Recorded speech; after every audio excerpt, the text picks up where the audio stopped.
متحدہ قومی موومنٹ کی پھٹی پتنگ پر پھر سے چیپیاں لگانے کی تیاریاں مکمل ہو چکی ہیں۔ 5 دھڑوں میں بٹ چکی تھی یہ پارٹی، ووٹ بینک تقسیم ہو چکا تھا۔ 30 سال بعد شہر میں تحریک انصاف سے شکست ہوئی تھی، لیکن اب ایم کیو ایم میں نئی روح پھونکی جا رہی ہے۔ متحدہ پھر سے متحد ہو رہی ہے۔ مصطفیٰ کمال اور فاروق ستار دونوں نے خالد مقبول صدیقی کی سربراہی تسلیم کرنے پر آمادگی ظاہر کر دی ہے۔ ذرائع سے بتا رہے ہیں کہ اتوار کو پی ایس پی اور تنظیم بحالی کمیٹی پھر سے ایم کیو ایم میں ضم ہونے جا رہی ہے۔ اس کارنامے کا کریڈٹ جاتا ہے خاص حلقوں کے منظور نظر سمجھے جانے والے گورنر سندھ کامران ٹیسوری کو۔ اور حیران کن بات ہے، جن خاص پر الزام ہے انہوں نے ایم کیو ایم کے دفاتر آج تک بند رکھے ہوئے ہیں۔ جنہوں نے 2018 میں ایم کیو ایم کا حصہ تحریک انصاف کی جھولی میں ڈالا، وہ آج کیوں مبینہ طور پر انہیں پھر سے ایک کرنا چاہتے ہیں؟ فواد چودھری صاحب یہ دعویٰ کر رہے ہیں کہ اسٹیبلشمنٹ نے ایم کیو ایم کو بنایا اور آج بھی تحریک انصاف کو روکنے کے لیے سب کو اکٹھا کیا جا رہا ہے۔ اگر مصطفیٰ کمال اور فاروق ستار ساتھ آ جائیں تو عامر خان کا ہاتھ چھوٹنے کا اندیشہ ہے، کیونکہ اطلاعات ہیں کہ وہ اس پیج پر، بلکہ یہ جو سب ایک پیچ اپ ہونے جا رہا ہے، اس پر کافی ناراض ہیں۔ 40 سالہ سیاست میں ایم کیو ایم نے کئی نشیب و فراز دیکھے ہیں۔ یہ ملکی تاریخ کی واحد جماعت ہے جس نے طلبہ سیاست کے بطن سے جنم لیا۔ 11 جون 1978 کو الطاف حسین نے اپنے ساتھیوں کے ساتھ مل کر آل پاکستان مہاجر اسٹوڈنٹس آرگنائزیشن کی بنیاد رکھی، اور صرف 6 سال کے مختصر ترین عرصے کے بعد سن 1984 میں اس طلباء تنظیم نے مہاجر قومی موومنٹ کے پلیٹ فارم سے ملک کی سیاست میں باقاعدہ طور پر قدم رکھا، اور صرف 8 برس بعد تنظیم میں پہلی پھوٹ پڑ گئی۔ آفاق احمد اور عامر خان نے بانی سے اختلاف کرتے ہوئے اپنی راہیں الگ کر لی، اور مہاجر قومی موومنٹ حقیقی کے نام سے ایک نئی تنظیم کی بنیاد رکھی گئی۔ موجودہ وفاقی وزیر امین الحق سمیت کئی دیگر اہم رہنماؤں نے بھی اس میں عامر خان اور آفاق احمد کا ساتھ دیا تھا۔ 1992 میں آپریشن کے بعد ایم کیو ایم نے لسانی سیاست سے نکل کر قومی سیاست میں قدم رکھنے کا فیصلہ کیا اور اپنا نام مہاجر قومی موومنٹ سے بدل کر متحدہ قومی موومنٹ رکھ دیا۔ 1992 میں ہونے والا بریک اپ تقریباً 20 سال بعد پیچ اپ میں تبدیل ہوا، جب سن 2011 میں عامر خان نے جیل سے چھوٹتے ہی متحدہ قومی موومنٹ میں شمولیت اختیار کر لی۔ عامر خان اپنے سینکڑوں ساتھیوں سمیت سر عام معافی مانگنے کے بعد ایم کیو ایم میں واپس لوٹ آئے۔ عامر خان کی واپسی کے صرف 2 سال بعد ایم کیو ایم کا بڑا نام سابق میئر کراچی مصطفیٰ کمال پارٹی اور ملک دونوں ہی چھوڑ گئے، حالانکہ وہ اس وقت سینٹ کے رکن تھے۔ لیکن کہا یہ جاتا ہے کہ یہ سینیٹرشپ صرف اس لیے ملی کہ میئرشپ سے جو نام مصطفیٰ کمال صاحب نے کراچی کی سیاست میں بنایا تھا وہ بانی ایم کیو ایم کے لیے ناقابل قبول تھا۔ مصطفیٰ کمال کو سینیٹر بنا کر اسلام آباد بھیجنے کا مقصد انہیں کراچی کی سیاست سے سائیڈ لائن کرنا تھا۔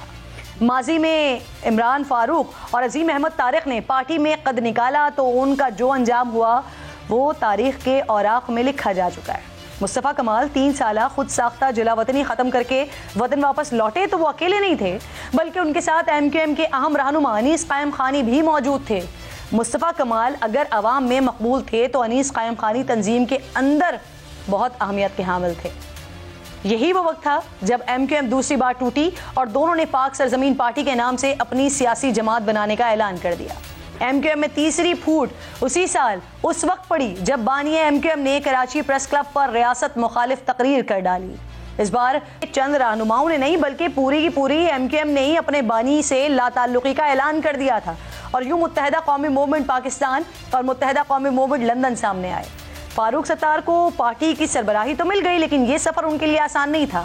فاروق ستار نے ایم کیو ایم کو مضبوط بنانے کے لیے سب کو متحد کرنے کی کوشش شروع کر دی، اور 1 سال بعد مصطفیٰ کمال کے ساتھ مشترکہ پریس کانفرنس کرتے ہوئے کراچی کی سیاست میں دھماکہ کر دیا۔ دونوں رہنماؤں نے 2018 کا الیکشن ایک نام، ایک منشور اور ایک نشان پر لڑنے کا اعلان کیا تھا۔ ایک منشور، ایک نام اور ایک نشان کو لے کر اپنی مشترکہ انتخابی حکمت عملی بھی وضع کریں۔ آنے والے انتخابات میں اور انتخابات سے پہلے اور اس کے بعد ہمیشہ ہم ایک منشور، ایک سمبل، انتخابی نشان اور ایک پارٹی کے نام سے ہم اپنی جد و جہد پاکستان کے لوگوں کے لیے کریں گے۔ لیکن فاروق ستار صاحب کی امیدوں پر اس وقت پانی پھر گیا ناظرین، جب مصطفیٰ کمال صاحب نے واضح کر دیا کہ سیاسی جدوجہد ایک پلیٹ فارم سے تو ہوگی، لیکن یہ پلیٹ فارم ایم کیو ایم ہرگز نہیں ہوگا۔ MQM الطاف حسین صاحب کی تھی، ہے اور رہے گی. تو ڈیفینیٹلی ہم جب یہ جدوجہد کریں گے تو فاروق بھائی ہو سکتا ہے کہ PSP کو نہ مانے، تو ہم یہ جدوجہد کسی بھی ایسی آئیڈینٹی کے ساتھ کریں گے جو کہ کم سے کم MQM نہیں ہوگی. اس لیے کہ یہ ہمارا اور اس بات کا ایگریمنٹ ہے، اس بات کی بات ہے. اور اس ساری ایپیسوڈ کے بعد فاروق ستار صاحب پر انگلیاں اٹھنے لگی. رابطہ کمیٹی کے کئی اراکین ناراض ہو گئے. مصطفیٰ کمال بھی چپ نہیں رہے. پریس کانفرنس میں فاروق ستار صاحب پر الزامات کی بارش کرتے ہوئے کہا کہ یہ پیچ اپ فاروق ستار صاحب کی خواہش پر اسٹیبلشمنٹ نے کروایا. 8 مہینے کی طویل مشاورت کے بعد پیچ اپ کا اعلان کیا گیا تھا. اسٹیبلشمنٹ نے بلا کر فاروق ستار سے ملوایا ہے، اور جب ہم پہنچے ہیں تو فاروق ستار وہاں پر پہلے سے بیٹھے ہوئے تھے. ان کی فرمائش پر ہمیں بلایا گیا ہے. کامران ٹیسوری صاحب کی مشہورت آپ کو پتا ہے سب لوگوں کو. یہ 8 مہینے جو میں گن رہا ہوں تو 8 مہینے کا ہی سفر ہے نا کامران ٹیسوری صاحب کا. اس وقت بھی متحدہ دھڑوں کو ملانے میں کامران ٹیسوری کا نام آ رہا تھا، جو فاروق ستار صاحب کے انتہائی قریبی سمجھے جاتے تھے. اور یہی وہ شخصیت تھی جس کو سینیٹر بنانے کے چکر میں فاروق ستار کے ہاتھ سے پارٹی کی سربراہی چھوٹ گئی تھی. پارٹی نے فاروق ستار کو لیڈر ماننے سے انکار کر دیا تھا. معاملہ الیکشن کمیشن میں گیا، جہاں فاروق ستار کے موقف کو شکست ہوئی اور نومبر 2018 میں فاروق ستار کی بنیادی رکنیت ہی ختم کر دی گئی. MQM نے خالد مقبول صدیقی کو پارٹی کا نیا سربراہ منتخب کر لیا اور پارٹی بدر ہونے والے فاروق ستار نے MQM بحالی کمیٹی کے نام سے ایک الگ گروپ قائم کر لیا. اس وقت MQM Pakistan, MQM London, MQM حقیقی، MQM تنظیم بحالی کمیٹی اور پاک سرزمین پارٹی کے نام سے 5 دھڑے موجود ہیں. ان میں سے 3 دھڑے تو مشترکہ جدوجہد پر لچک دکھا چکے ہیں، لیکن پارٹی کے سب سے پہلے باغی آفاق احمد اب تک خاموش ہیں.